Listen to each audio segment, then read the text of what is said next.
What's up guys, Tim from Red Goat Garage here. Today I'm going to show you how to clean up those LS valve covers.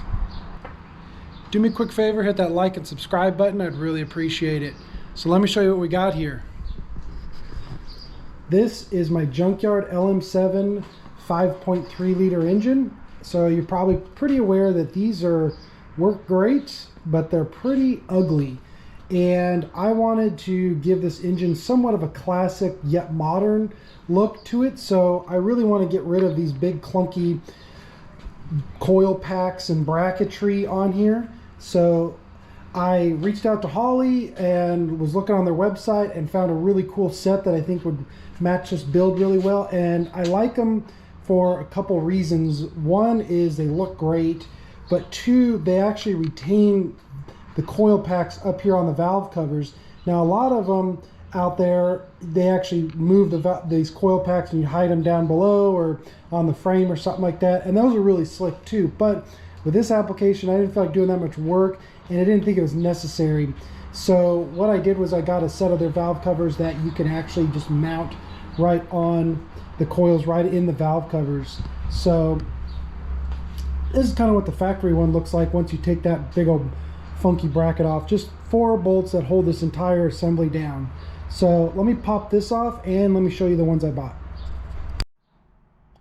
Alright, here's these valve covers I bought. So you can see the picture here. These are the LS 2-piece valve covers. They have a valve cover, then a cap that goes over so the coils are hidden underneath. These are part number 241-172. They're cast aluminum. Got the instructions here, and so here's basically the top piece, and you can see this is the holes along the bottom. That's where the plug wires will come through, and I was test fitting earlier on these things a little bit because I ended up having to buy new coil packs. There's 2 different kinds that it can take, but the ones that come, unfortunately, the ones that come on your basic truck engine, like this style, they will not fit. And I actually have a pair over there off of an LS1, and those ones don't fit. These are like a 5th gen Camaro style. But let me show you here a little bit. So it comes with bolts, new stainless steel bolts to hold down, and these spacers to hold the coil onto this. Here's the fill cap. And this is it. So this is like the valve cover that will bolt down to the engine. So kind of like that, right? This will bolt down on the engine, and it uses the, it's hard to tell, let me show you here.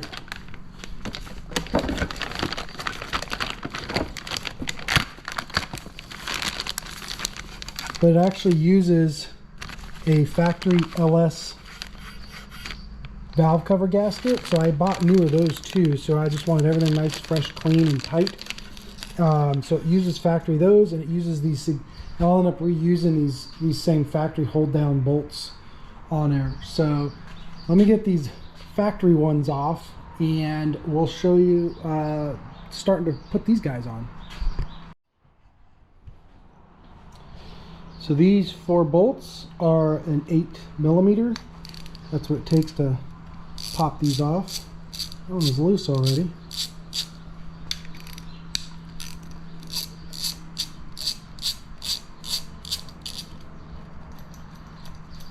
So these guys you're definitely going to want to save because you reuse them. I did buy new with these new rubber grommets, but you could reuse those if you wanted.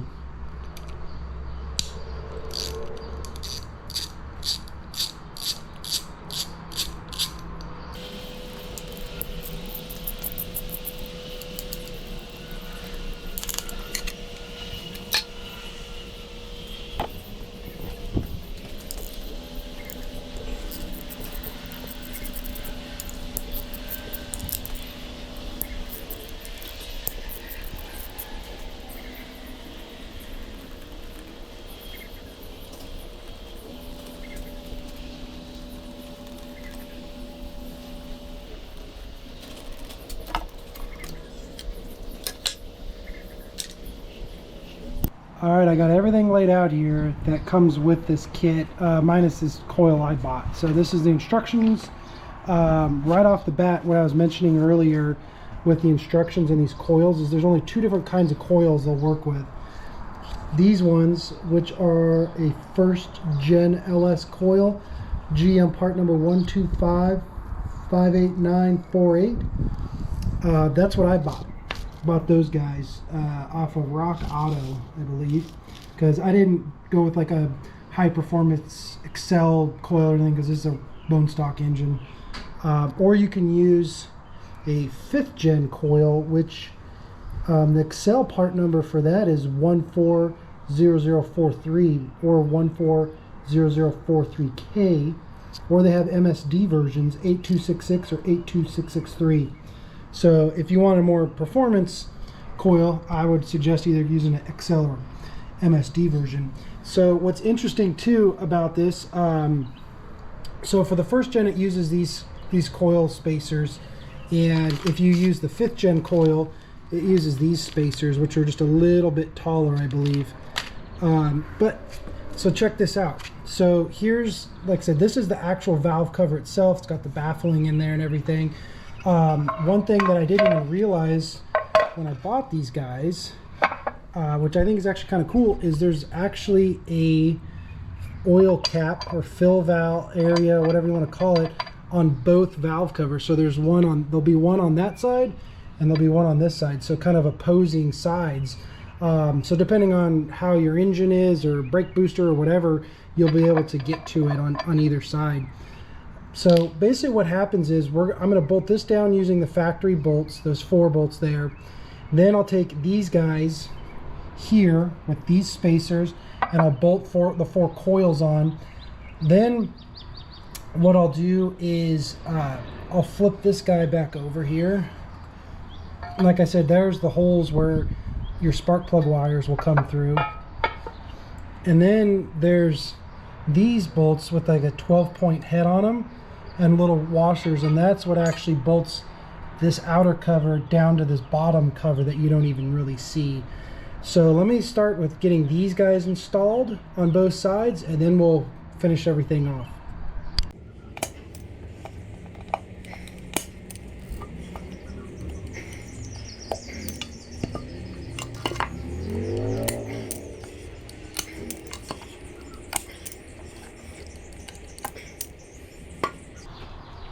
So here's my new valve cover gaskets,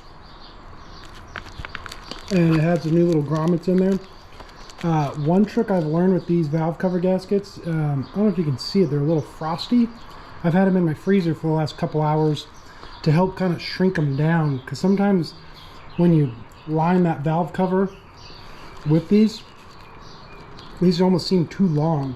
So little pro tip there. I don't really know if it's a pro tip, but maybe it'll help. But anyways, I'm going to start putting these things in.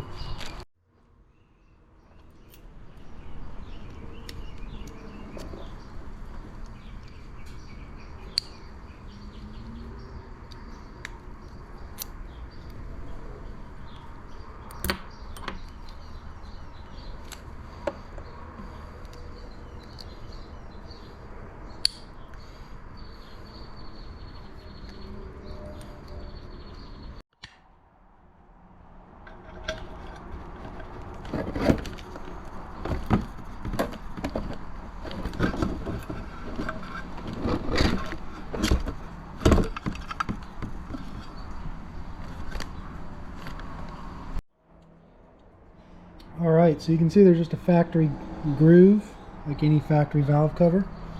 And here's my new gasket. Like I said, you don't have to buy new ones, but I did, because the ones that were on the car or on that engine were leaking terribly. So I went ahead and bought new. So let me try to wrestle this thing in here. Like I said, these things can fight you a little bit. Sometimes the gasket acts like it's about an inch too long.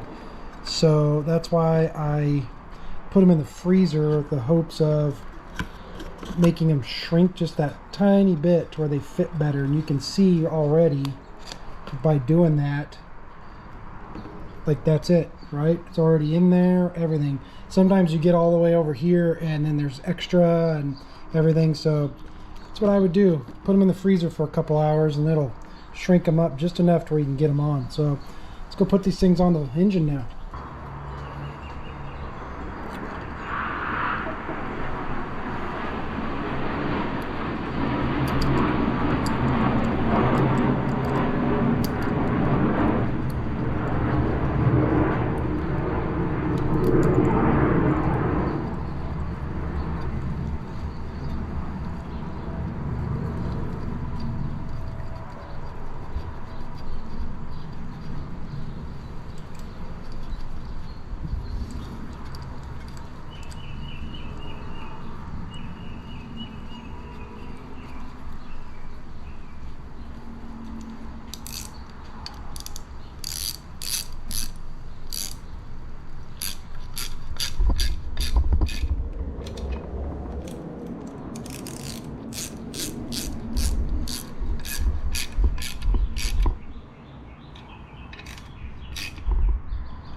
Check that out.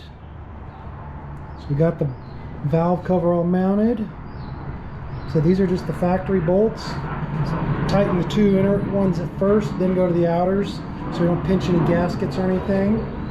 So next step is to bolt on the actual coils, and you'll notice too that you could bolt it like here or you could bolt it here, and that just depends on which coil you want. So I bought the 5th gen ones go at an angle, so your plug wires will come out at an angle. I bought the 1st gen ones that go straight up and down, so that way I just thought it might look a little bit cleaner if the plug wire comes out straight down, but kind of a tomato situation. So let me bolt on these coils and then I'll show you what it looks like.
All right, got these all bolted up. These bolts are 10 millimeter.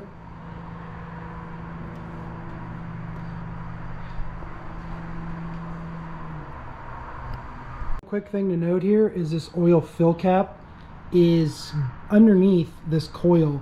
So I'll probably fill on the, I guess it's the driver's side in the front when I go to change oil and such. But one thing to note is you will have to take this off and you will have to unbolt this one coil in order to access your oil fill cap. So not the easiest, but not a hard thing, and it's way cleaner without this big old, oil fill tube sticking out of the valve cover.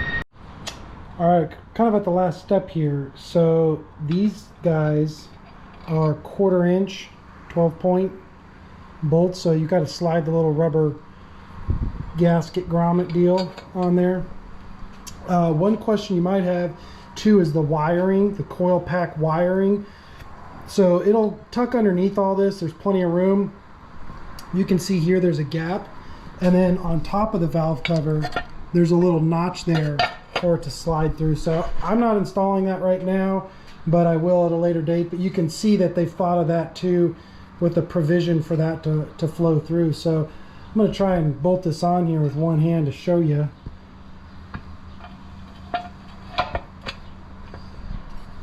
See if I can do this.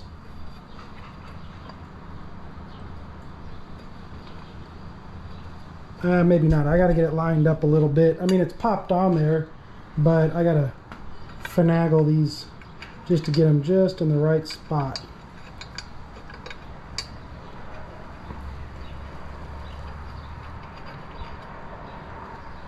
Alright, there it goes.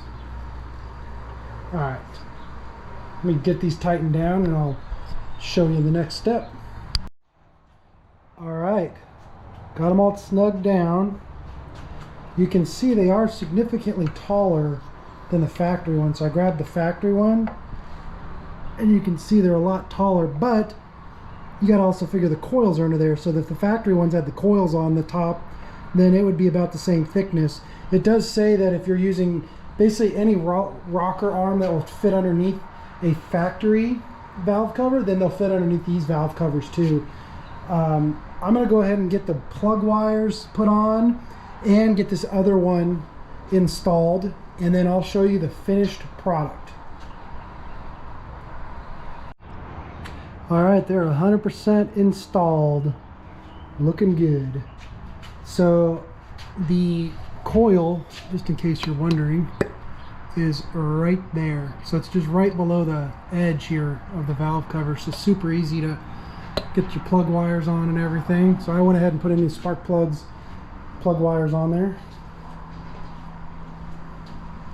Overall, I'd say this job takes probably an hour or two, maybe. It took me a little bit longer because I'm stopping and filming and getting things set up, but pretty easy job. Massive difference. Make sure to hit like and subscribe because I'm going to be installing some more parts on this thing, and I will reveal kind of my vision for this engine and what it's going to look like. I actually have an intake for this already. That white box right there that I think is really going to make this engine look old school but modern at the same time, kind of with the combination of parts I got going on. So thanks for watching. See you guys later.